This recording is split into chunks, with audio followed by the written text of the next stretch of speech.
GBU week number 7 is upon us. We are playing against Q the Costa Rican, who's currently 6-0.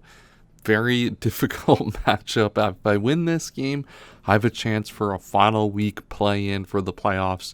It's still not guaranteed if I win the next 2 weeks I make playoffs, but I've got to give myself a chance, and where there's a chance, I've got to play for it. So if you're excited for today's battle, make sure to like the video and subscribe to the channel. Trying to get to 400 by the end of the year, and would really appreciate it if you could help me get there. So this matchup is going to be pretty interesting in the fact that this is going to be the first time we get to bring Arcanine'S in to this team. If you look at my opponent's team, they do not have a head smash switch in at all. There is basically no Pokemon that they have that can take that hit at all. Flare Blitz as well, kind of operates in a similar way, and I will click that once the Volcanion is pretty much down. I expect Terra Fairy, so it kind of requires us to get that Pokemon out of the way before we can start Flare Blitzing around. But Head Smash is going to do enough primarily to really deal with that problem. There's also a really good matchup here for Terra Gyarados. Gyarados does a really good job of pressuring my opponent's team. Zapdos is really the only defensive check that my opponent has to beat that. They do have the Fortress, I guess, and technically, if I'm Terra Electric, they have Torterra. But Terra Flying is going to be, pretty powerful in this matchup, even though I do end up going with Terra Electric. Terra Electric, one of the main things that I like about that is it gives me a great way to break through that Zapdos aforementioned without triggering the static ability against it. It also gives me some random immunities against stuff like T-Wave coming from that Zapdos and other Pokemon on this build. This is another week where baxcalibur really can't make a lot of good progress. There's not really a lot of ways to get set up with this Pokemon, and it doesn't really have a good opportunity sweeping. It's really going to be the Arcanine'S and the Gyarados going to be putting on a lot of pressure this matchup. So it's kind of getting the fraud allegations. I thought I was going to get it banned, but this Pokemon's kind of brutal, to be honest. Got a little bit of a regret on drafting this one for sure. But this team is, very much going to be around those two Pokemon. And then Greninja as well, going to be very, very powerful. My opponent doesn't really have a Dark Resist that wants to come in too often on Greninja. Sneasler and Zoroark, for example, even Florges, not Pokemon that want to come in and take hits from Greninja that often, especially from a spec set, which is what I'm going to be bringing this week. So let's not mess about too much, and let's get right into the team. We're going to be doing a little bit of a Showdown team builder this time around. I think I want to try to get back into doing these with Showdown, mainly because I want to get these EV spreads in for everyone to get a little bit of a perspective of how I'm building each week. So we're going to start with the Arcanine'S, and Choice Scarf here is going to be very, very valuable with the Rock Head. I'm able to basically spam Flare Blitz and Head Smash basically the entire game. I do have Double Edge here if, it's basically here to prevent the fact that if I ever get into a situation where these become a 50-50, Double Edge kind of potentially solves that a little bit. And then I have Extreme Speed for priority if required. And then the speed, there's a speed tier. I forget exactly which one it is. Unfortunately, it's been a while since I built this team. But not really complicated on this. This Pokemon, as I said, my opponent has really no switch-ins for it, so we're going to be able to abuse it pretty consistently in this matchup. One of the ways we have to get it in here is pretty defensive Covert Cloak Iron Hands. And the reason we have this is a good way to get in on the Sneasler, and Volt Switch is going to be able to bring in my Arcanine'S very, very often. And the main reason I'm confident that we can get this Volt Switch off consistently is I don't see how you can switch in Mamoswine to Iron Hands literally ever to block this Volt Switch. Even if you bring it in, you're unlikely to be able to kill, and then you just die to Drain Punch and lose. A Pokemon that's pretty effective in this matchup for my opponent. If I look at my opponent's side, my team, doesn't really have a good possibility to handle Mamoswine across the build. I have to play really aggressively around it, and it's going to be a difficult Pokemon. So maybe something I can even pick up with this, but mainly we're going to be clicking Volt Switch with this Pokemon to get in this Pokemon, as well as to get in our two other offensive threats.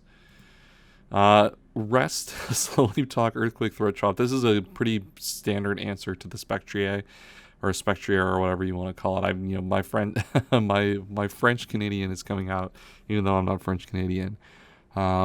This gives me a good way to just stick around in the mid game with the Spectrier, a lot, and that's going to be a Pokemon that's pretty difficult to manage for the most part. Throat Shot specifically is just have a super effective move. Earthquake hits, decently well against everything else on the build, and Rest Sleep Talk gives me some longevity and ways to attack that Pokemon while I'm in front of it resting. We have a pretty passive Screamtail here this time. Stealth Rock, Baton Pass, Thunderwave. Thunderwave's really good to click against stuff like Volcanion, makes it easier for a variety of threats to come in and check it. T-Wave's also good against stuff like the Sneasler, if I can get my opponent going into that. And Side Shock is mainly there for the Sneasler, and it gives me a neutral way to put some damage on the Volcanion. And this is going to be once again my rocker for the week. Screamtail's been pretty consistent as my stealth rocker this season, and Baton Pass is another great way to get in Choice Scarf, Arcanine, Hisuian. So another second momentum option we have here, and then the third momentum option is Battle Bond, Choice Specs, Greninja. My opponent, for all the talk about the Arcanine, Hisuian, and the Gyarados being really difficult for my opponent to switch in on, Specs Greninja is kind of a similar situation for my opponent. It's really difficult for them to switch in on Surf or Dark Pulse consistently. And the Battle Bond is going to give me potential sweeping potential in the late game to kind of take over and pick off something at the very end. And, bag me a win. I'm playing this game very, very offensively, kind of for a variety of reasons. The fact that my offensive threats are really where I'm shining in this matchup. And I think that's kind of how I have to play this team to have, a lot of success. And then I have Choice Scarf Gyarados. Not really much special here. We're Terra Electric this time. Mainly just have a great way to neutrally hit the Zapdos without, worrying about the static. And then we're the pretty much max speed here. This should hit the Sneasler. So we pretty much require all the speed as possible in this matchup. So that is the team. Let's get right into the battle. All right, it is battle time. We're searching here for Q, the Costa Rican. It's been an interesting day today. I played a lot of Pokemon, more than I usually prefer to on my Wi-Fi game days. I played some battles in a Team Tour Zoom with John and them. I don't think that those games are going to see the light of day on YouTube, unfortunately. Which is a little sad. We didn't do too well, but that was kind of a negative today. But then Leon, we won our first game of the season today. Oh my goodness, a big low and a big high, and I would love to end it on a high here against Q. This is pretty important here this season. We really need a win to make playoffs. We basically can't make playoffs if we lose this at this point, given how the standings are playing out. So a win here is crucial. Let's take a look at what my opponent has brought. The Sneasler, Volcanion. So what are the likely leads here? I could just lead Greninja. Greninja's just kind of a fail-safe lead against kind of everything. My Arcanine Hisuian just kind of goes crazy in this matchup. Realistically, my opponent really has nothing to switch into that Pokemon. I think the best lead is probably just going to be Choice Specs Greninja. Kind of any Pokemon my opponent leads that leads particularly well into this, I can just switch out on. So I'm not too concerned about what the leads could happen here, but good luck, have fun to our good pal Q the Costa Rican. This should be a good game. This is going to be a very, very offensive game, and I've kind of situated my team to play very, very offensive. My opponent's going to lead with the Vikavolt here, interestingly enough. Question is, I'm already going to see, is there a reason to be Choice Scarfed Vikavolt in this matchup? Can Choice Scarf even outspeed me? Choice Scarf can't even outspeed me in this spot. So I'm just going to get a free U-turn off, get a little bit of information on what my opponent is going to do here. I think my best play here is just to go into the Ting-Lu. Ting-Lu is going to take a lot from Bug Buzz here, to be honest, actually. I could go into my Iron Hands. Iron Hands actually does a lot. Now, he does have the Sticky Web here, which is actually going to be pretty annoying against my team. Really annoying against my Arcanine, specifically. And do I just kind of want to bring in... Hold on. This is just an opportunity to get in my Arcanine here. There's no way that they T-Wave, right? I don't know. They could predict that. I think it's a possibility. I'm gonna bring in this. Man, it would be really, really nice to get in my Arcanine Hisui there, but I think T-Wave is a possibility. They're just going to Bug Buzz. Wow. That could have been really, really huge for me. Now, the question here is, what do they want to go into? I'd like to gain some information on that Bug Buzz. That Bug Buzz did about 120, so it looks to be modest. Yeah, it looks to be about, yeah, it looks to be modest 252. That's a high roll on the modest 252. Now my opponent really cannot go into Mamoswine here. I think that would be pretty much an impossible play to make, so I'm just going to Volt Switch here. And my opponent's just going to Sticky Web. Okay. Well, because of the Sticky Web,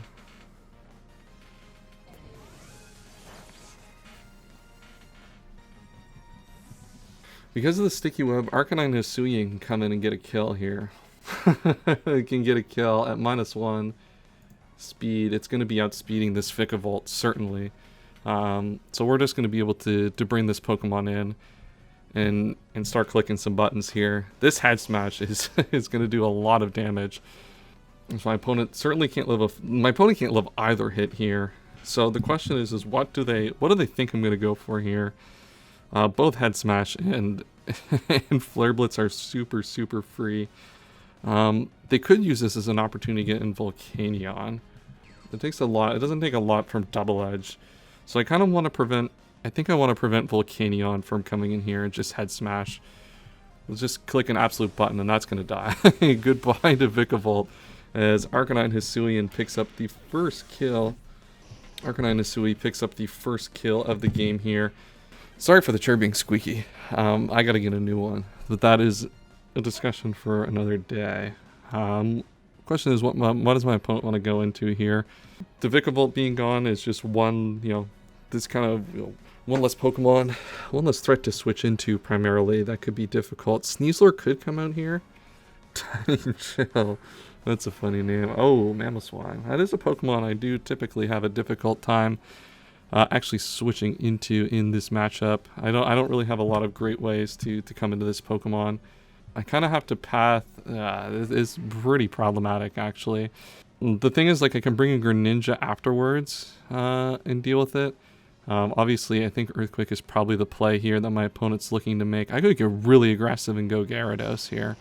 Oh, I almost attacked there. I can get really aggressive and go Gyarados here. That Pokemon's really good in this endgame though, so I don't necessarily want to do that. They probably think my Scream Tail is going to be pretty defensive for this, so they probably just Earthquake. Do I want to get into Gyarados early? I'm gonna get really aggressive here. I think one of the ways I have to win this game is to play extremely aggressively with my team. And I think this is one of the ways that I can do it here. Yeah, Earthquake was kind of the expected play there, and that's a perfect turn for me. I get in my really offensive threat. That is my Choice Scarfed. My Choice Scarfed thing here. The question is what do they want to go into? I think Choice Scarf Waterfall is pretty obvious here. They can go into their Volcanion here. I can Terra Electric. Man, Terra Electric would be a pretty crazy click to make in this spot. Is there a reason I wouldn't just Waterfall? Is there a reason I wouldn't just Ice Fang here? Or is there a reason I think this Pokemon in front is just so annoying to deal with, and if they go Volcanion, I can go Scream Tail, and then I can come back in later. So I'm just gonna click Waterfall here, see what my opponent elects to do. They're just gonna switch. If they go into Volcanion, they go into Volcanion. I could have been, that could have been an insane play on my part to make. Oh, they go into Espeon, okay. Well, they could have been like Mirror Herb maybe or something. So, the question is what type of Espeon is this? This looks like to be an offensive Espeon, so they could be Scarfed. This thing does get T-Bolt. I do think I have to Terra in this spot to pick this Pokemon off, though. I can't let them T-Bolt me. This thing does get T-Bolt, right? It's a Gen 1 mon, I have to assume it does. I'm so bad at like remembering half the moves that these Pokemon get. Oh, it doesn't. Really? Okay, I don't necessarily have to Terra at this point. I could Terra to prevent a T-Wave, actually. I'm just going to Waterfall and Terra. I don't know if this is necessarily the best play. My opponent's going to stay in and give me this Pokemon. They could have Power Gem, actually. Yeah, that's like a reason to do this. They could have like Choice Scarf T-Wave as a way to prevent this from going crazy as well. I think it's just like evidently like just going to be like slightly safer to approach it this way. And I'm actually going to outspeed. Okay, so perfect. So my opponent has sacked off. We've picked up 2 mons early with their Choice Scarf build, which is super crucial. So that's good to know. So they're going to bring Krakatoa here. It's going to bring in the Volcanion. Yeah, Volcanion we kind of expected at some point to come in here and try to direct some havoc. But we do have our good pal Screamtail here. And we're going to get to do a decent job of judging this. Now, the problem now with Terang is we actually are not immune to the, what is it called? Oh my god, that is Choice Specs if I have ever seen a Choice Specs Volcanion. I'm pretty sure that is Choice Specs Volcanion. That looks to be pretty likely to be Choice Specs. Now I could T-Wave that Pokemon. It's pretty likely. I think that they go to Mamoswine. I don't think they want to get this Pokemon T-Waved. I think that would be really, really bad for them here. I could go into something like Greninja. If I Psyshock, what do I lose by Psyshocking here? I'm not going to get much more value out of this Pokemon. Though a T-Wave is going to be really nice. I just don't want them to get Mamoswine in for free. I'm going to Thunder Wave. I think they might stay in here. Nice! I actually get a Thunder Wave off from this thing, which is huge. So this Choice Specs thing is pretty neutralized here. And that Steam Eruption should have a chance to kill. Nice. No burn? Nice. So I should be able to put a little bit of additional chip on this Pokemon. Arcanine, Hisuian, Head Smash comes in and deals a little bit. Greninja, he is Water Absorb, so Ice Beam is doing some. I'm not doing like necessarily a lot of damage with a lot of my checks here, which is kind of unfortunate. I'm just gonna Psyshock, see if I can get a little bit of damage off on this. This damage is gonna be pretty useful. And they're gonna get to kill my thing. Okay. So they kill my Screamtail. Now the question is how do I want to approach the next few turns? So because it's a fairy type, because it's Steam Eruption, Greninja versus, I kind of think I want to go Gyarados here. Gyarados should have, because it's Steam Eruption, I kind of do think my play is to actually go into the Greninja and put off an Ice Beam because they are locked into Steam Eruption here, and because they're paralyzed, I'm going to be able to put off an attack here. There's not really much my opponent can do. The question is do I want to U-turn on this spot? My opponent doesn't have a lot of like realistic great plays that they can make into this. If they Terra Fairy, Dark Pulse is putting it in range of like a lot of things here. So I think I'm okay. Like if I Dark Pulse, I have a chance to like Paraflinch them, of course.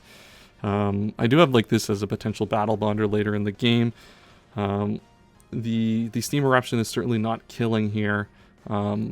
So there's still that. And then Dark Pulse does really well to pressure the rest of the team. And they could predict me to Ice Beam here. So I'm just going to Dark Pulse here. Dark Pulse, oh, they're not even going to Terra. Nice. Oh, that's going to do a lot. And I get the flinch. That's huge. Wow. That's actually massive in terms of this game. This game, like, I feel like everything is going perfectly for me right now. This was like one of my biggest threats, and we've like pretty effectively neutralized it now. And now I can even continue to use this Pokemon as a way to check the Mamoswine in the late game. So I'm just going to throw up another Dark Pulse here. This is going to lose my Battle Bond though, so my opponent can just go into Sneasler afterwards, and I don't get my Battle Bond boost ability, which is a little bit unfortunate. Would have liked to have had that one, but you know, it is what it is. And the Dark Pulse is going to kill from here. So Volcanion killed by Greninja. And I really don't like how I played my Gyarados by Terang. I think that was like a pretty big mistake, as that's going to put me in a really problematic position. This is going to put my team in a really problematic area because I could have easily won with Gyarados if I still had it not Terra. Now this Pokemon is just going to attack, so I kind of have to go into my Iron Hands here. Iron Hands is my answer to this. Iron Hands took a lot of damage though. Yeah, I really don't like how the thing is, this Pokemon should still chew a decent amount of the hits that Sneasler wants to put at it. So we're just going to go back into this.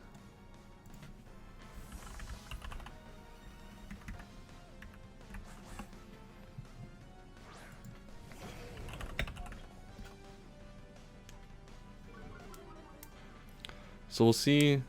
Close combat. 355. 170. So about like 170. So this is not choice band. This is like adamant no item. This looks like adamant no item here. And now my opponent's got a tough position here. My Earthquake is pretty obvious. What is the Gyarados calc? Gyarados comes in and revenges this after an Ice Punch. So I can definitely Ice Punch this. How much does Ice Punch do to Mamoswine? Ice Punch is not doing a lot. Earthquake's doing more. So I'm just going to Earthquake. They can go into the Torterra and they're just going to U-turn. Okay, nice. I think this game was like pretty, I wouldn't say like easy if I didn't Terra the Gyarados there. If I was Turf Flying, then I think, you know, I kind of had to. I don't know why I thought playing around Choice Scarf T-Wave was like realistically something that I had to do, because that might cost me the game here, because I have a difficult time checking the Sneasler now, especially without damage. I kind of have to get a Moxie boost somewhere. And the question is, my opponent can go Torterra. They're going to go to this, okay.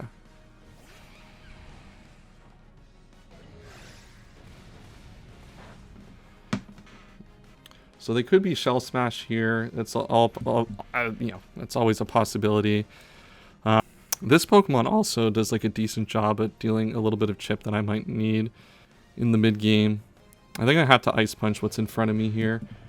Torterra is going to kill this Pokemon, but I don't really have much of a choice. I kind of have to prevent Shell Smash here by Ice Punching. And because I got that chip, I should be killing almost any offensive set here. Oh, they are Shell Smashing. Wow, okay, that's actually massive for me. I'm pretty sure I picked this Pokemon off, and I do have extreme speed in the back with my Arcanine.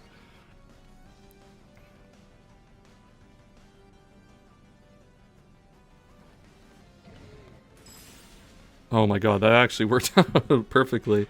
Protecting against the Shell Smash is looking nice right now. And now my opponent brings this Pokemon back in, because this is now in range of the Dire Claw. So the question here is how do I win this game? So I think what happens is my opponent kills me here. So I Earthquake. My opponent kills me. I bring in Gyarados. I attack. I extreme speed. I can sack the... Yeah, I think I have enough sacks here to win this game. So I'm just going to Earthquake here to protect against like Swords Dance in this spot. And my opponent's just going to close combat. That should kill here. Yep. Okay, perfect. And now because of this, we know my opponent's set is like adamant. We know my opponent's set's adamant, and we know because they're minus the thing, then this should definitely kill.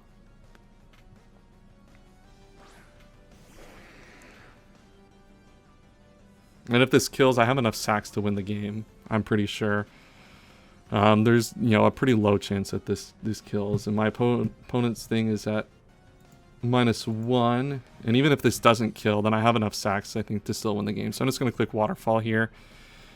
This should pick up the knockout. Let's see how much my opponent's adamant close combat does. Wow, they're going to U-turn off here. Okay, that's actually a really good play by them.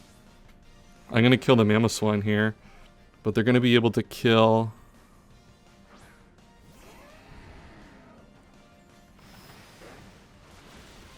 That actually, and that kills as well. Okay, so one Pokemon left is the Sneasler. Yeah,